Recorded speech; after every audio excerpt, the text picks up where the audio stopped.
What is going on, guys? We have the new season of Marvel Snap dropping in just a day from now. It's called Planet Hulk, and this is the graphic showing all the releases here. 4 Series 5 cards on top of Skaar, which is the season pass card, along with 1 Series 4 card dropping this month. This is the most cards dropped in a single month ever, because they're actually releasing a new card with the release of the battle pass, which comes with the new card Skaar. So I'm gonna go over the cards and let you know my opinion on the cards, if they are worth buying in my opinion, and what I would value them at myself. Shout out to MarvelSnapZone.com, not sponsored, just I really like their graphics that they make like this. I'll put a link in the comments down below, so hope you guys check it out. First up, we have Skaar, which is the battle pass card, and it is a 6/11, costs 2 less for each of your cards that has 10 or more power. So that means it has to be on the board, like the 10 or more power cards have to be on the board, and then he will get the -2 cost. So honestly, even if you get him down just with the 1 reduction and you make him a 4/11, that seems pretty good to me. Yeah, I can see this seeing play. I mean, we could maybe see like Namor come up with this, and probably decent in a lockjaw deck as well, where you're running a lot of big stuff and you could cheat them out pretty well, pretty efficiently. So yeah, I think this is a pretty solid card. I don't think it necessarily fits into a lot of decks, but I think it's good. And battle pass, the season pass, is the best way to spend your money in my opinion on Marvel Snap, so I would recommend getting it. It's not the most powerful thing I've ever seen, but we also don't need any more extremely powerful battle pass cards, so I'm pretty happy with the power level that it seems that this card is at, and I think it's just worth getting because it's a solid card, and season pass is good value. Next up, we have Caiera. I don't even know how to pronounce it,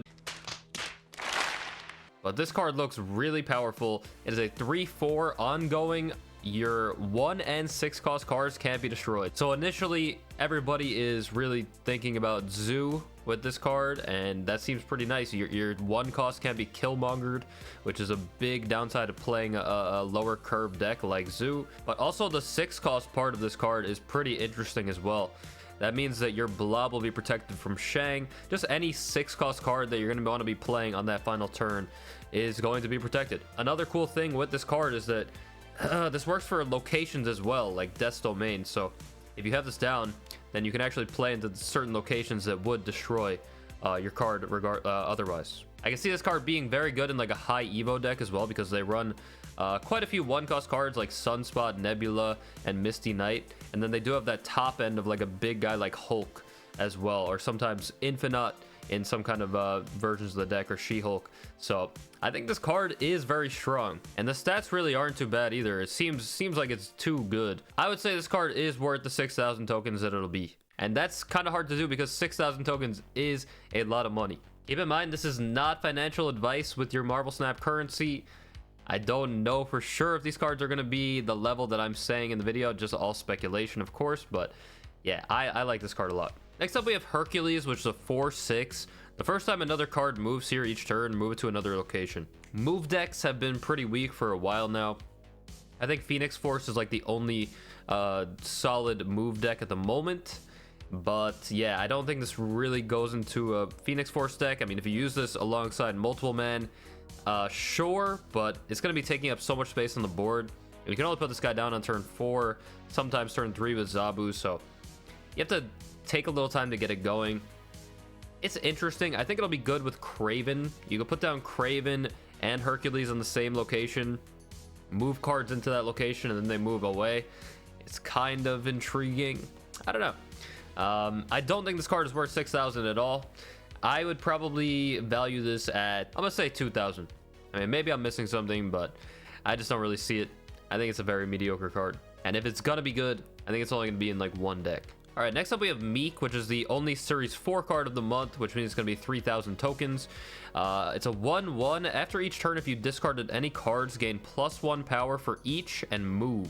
So at first glance, I mean, it seems kind of weak. The move thing is really random. Move decks really don't generally synergize with discard decks, but that does actually give Miek the possibility to move into a lane like Sanctum Sanctorum, or some kind of lane that you can't really play a card into, and usually discard decks don't have options to play into those locations. So I think it's kind of interesting in that regard. And of course with Modok, this could get pretty buffed up. It's a solid one for a discard deck, and discard decks usually run Sunspot in there, or at least I would, like Sunspot or Nebula. So just another option for discard. I think it could be okay. And like I said, the move thing is pretty interesting to me, and I played a lot of discard decks. I'm intrigued by this card. I don't necessarily know if it's worth 3,000 tokens. It's still a little hefty, but I think it's a decent pickup if you like discard decks. And this is another card that seems like it's going to be really only playable in like 1 or 2 decks. All right, moving on to this card right here, Grandmaster. It's a 2/0. On reveal, move one of your other on reveal cards here to the middle location. Its ability happens again.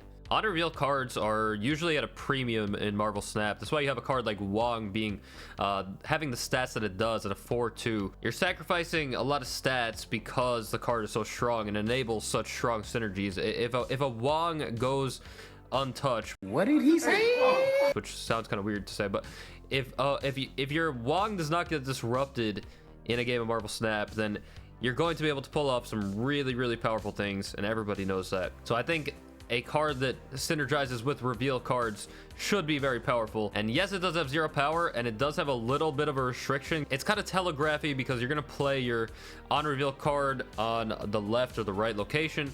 Then you're going to play Grandmaster on that location to then move it to the middle. So you can definitely get disrupted with this. I mean, if your opponent plays Cosmo mid, then it will actually mess up like the whole game plan of moving that to the middle. But it does just give you another option in a on reveal deck, which is pretty sweet. It's kind of like a mini Abs Man to me, because you could do some things like double Shang-Chi without even having to have like a Zabu down, like some kind of reduction. I think this card is going to be pretty nice. Just give on reveal decks more flexibility, and flexibility in a game like Marvel Snap is a really, really strong. I don't know how this card works if you play it on the middle location and you have a on reveal on the middle location. I'm assuming it doesn't work. Maybe I don't know. It could go either way, honestly. Let me know down below in the comments what you think about that. Maybe they discussed that already, but I'll say this card is probably worth around 3 to 4k tokens. I think it will be a little overpriced. Most Series 5 cards are, just because 6,000 tokens is so much. I think it's a solid pickup, and it could be used in a decent amount of decks. So yeah, I'll probably say 4k on this one. Last but not least, we got Beta Ray Bill. 4/5 in stats. On reveal, shuffle Stormbreaker into your deck. And Stormbreaker is a 0/1. On reveal, double Beta Ray Bill's power. So it's basically like a Thor in a sense. They both of them actually end up at 10 power.